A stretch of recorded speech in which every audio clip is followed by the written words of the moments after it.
今主人公の白根は、冒険者ギルド前に立っています。午前9時ですね。でキャラクターの職業なんかも決めてきたんですが、新刊の、20歳の女の子という設定にしています。で冒険者として登録を済ませたばかりで、今日は初めての本格的な活動日です。ここから行動が自由にできるんですけれども、まず AI がいくつか選択をしてくれました。冒険者ギルドの扉を開けて中に入る、これが1番目。2番目が周囲の様子を観察したり、街の人に話しかけたり。3番がギルド前の掲示板や案内板を確認するといろいろありますが、私はまずは冒険者ギルドの中に入ってみたいと思います。それで冒険者ギルド内に入りました。冒険者ギルドの中は様々な依頼が貼り出された大きな掲示板があるみたいですね。で酒場のような広いスペースもあって、中にはもう冒険者らしき人々が談笑したり食事をとってたりするそうです。奥には受付のカウンターがあって、その向こうでは腕のいい鎧を着た屈強な男性が書類をさばいています。どうやら受付は男性のようですね。で受付の男性が白根に気づき、にこやかに話しかけてきました。いらっしゃい、新米さんかな？昨日登録したばかりの顔だね。何か用かい？でここでまた選択を迫られました。1、受付の男性に挨拶し、何か手伝える仕事がないか尋ねる。2、掲示板に貼り出された依頼を確認する。3、ギルド内の他の冒険者たちに話しかけてみる。4、ギルド内の様子をもっと詳しく観察するということなので、まずはそうですね、男性がせっかく話しかけてくれたので挨拶を返したいと思います。1、受付の男性に挨拶し、何か手伝える仕事がないか尋ねてみたいと思います。白根は受付カウンターへと歩み寄り、緊張しながらも丁寧な口調で男性に話しかけました。おはようございます。はい、昨日登録を済ませました。白根と申します。初めての活動日なのですが、何か私にでも手伝えるお仕事はございませんでしょうか？受付の男性は白根の素朴で真剣な態度に目を細め、安心させるように微笑みました。おお、白根さん、ようこそ冒険者の世界へ。俺はギルドの受付をしているバルガスだ。君のような真面目な新米さんは大歓迎だよ。手伝える仕事として簡単な依頼を、こなしてもらいたいと言っていますね。彼は3枚の依頼書をカウンターに並べましたということで、3つ、依頼を出してくれました。1つ目が、迷子の猫探し、報酬が15ゴールド。2番目が薬草採取の手伝い、20ゴールド。3番目、ギルド倉庫の掃除、10ゴールド。このシナリオどれか選んでもいいですし、他の依頼も確認することもできるみたいですね。どうしよう。まだ1回目の依頼なので安全なものがいいなと。迷子の猫探し。ギルド近くに住むおばあさんの飼い猫が昨日の夕方から帰ってこないらしい。臆病な猫だからどこかに隠れているんだろう。街中を探して見つけてあげてほしいという依頼。F ランクとしてはこれ以上ない安全な依頼というふうに書いてありますね。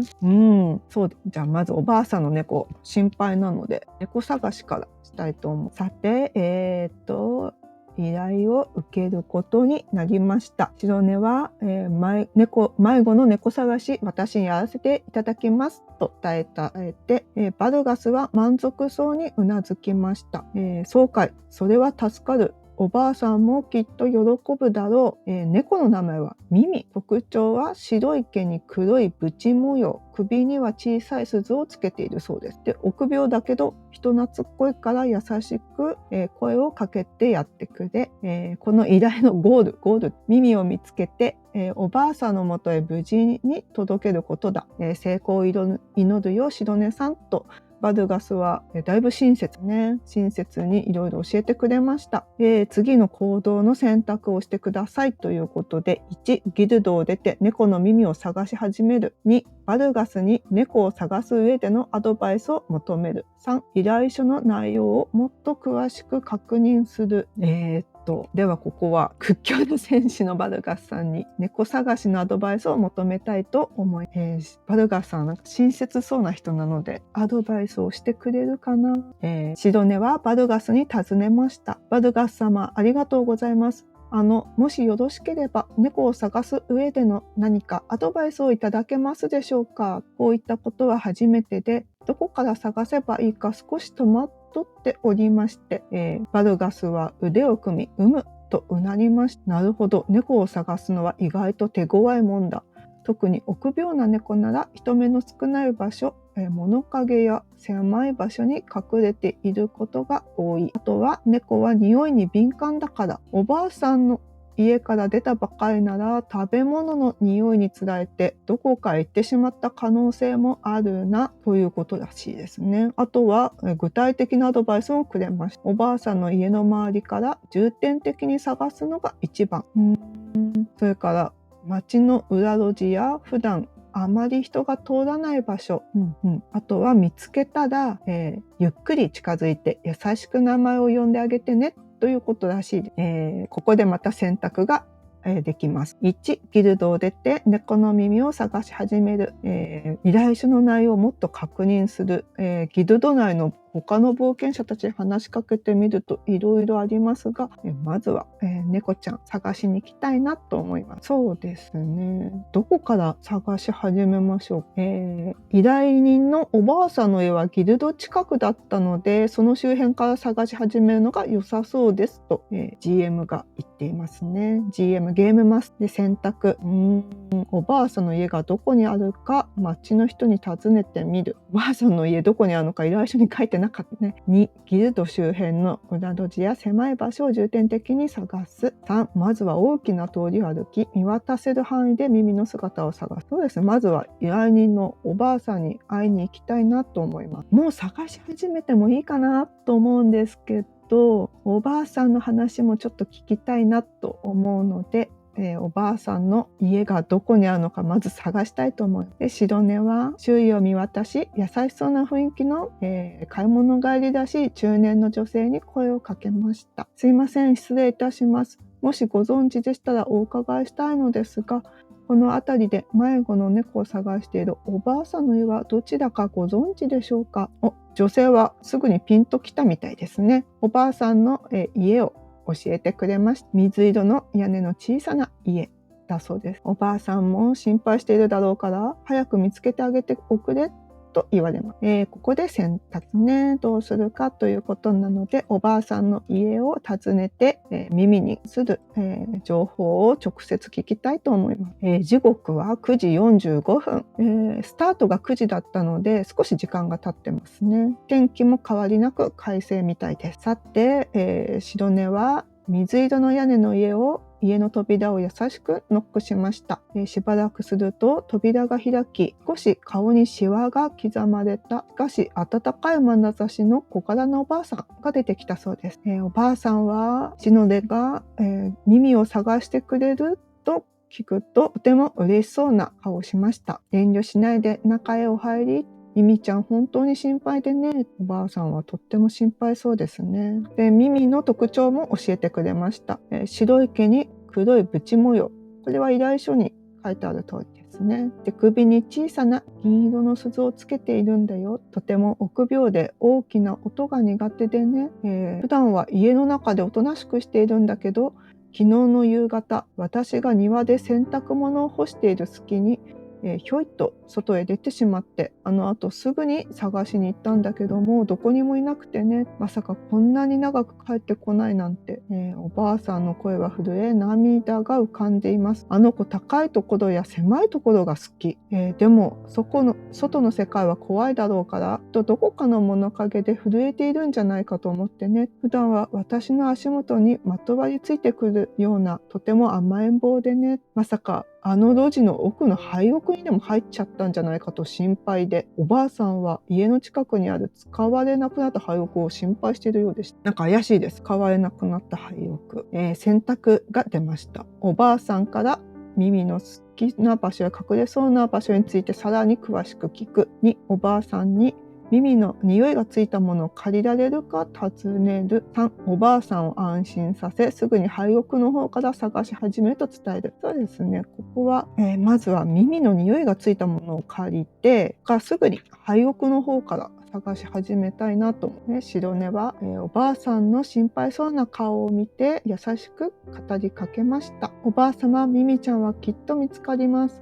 もしよろしければ、ミミちゃんのお気に入りの毛布やおもちゃなど、匂いのついたものを少しお借りできますか？おばあさんは白根の言葉にはっと顔を上げました。おお、それはいい考えだね。ミミのお気に入りのネズミのおもちゃとよく寝ていた毛布があるよ。すぐ持ってくるから待っておくれ。というわけで、ネズミのおもちゃを、毛布ももらったみたいですね。小さな毛布と、ネズミのおもちゃを持ってきてくれました。そして白根はまず心配している廃屋の方からすぐに探してまいりますと言って、廃屋の方に向かったようです。廃屋は、陽光が当たる大通りとは異なり、そこは薄暗くひっそりしている場所にあるみたいで、ここで選択肢。1、廃屋の周囲から耳の匂いのついたものを使いながら猫を探し始める。2、廃屋の中へ直接入って耳を探す。3、廃屋だけでなく周囲の他の物陰や茂みも合わせて探すというわけで、割と慎重な、タイプなので、まず周囲の物陰から探したいなと思います。ここにいてくれたらいいんですが、どうなのかな。さて、白根は耳の匂いのついた毛布とおもちゃを手に、慎重に周囲を探し始めました。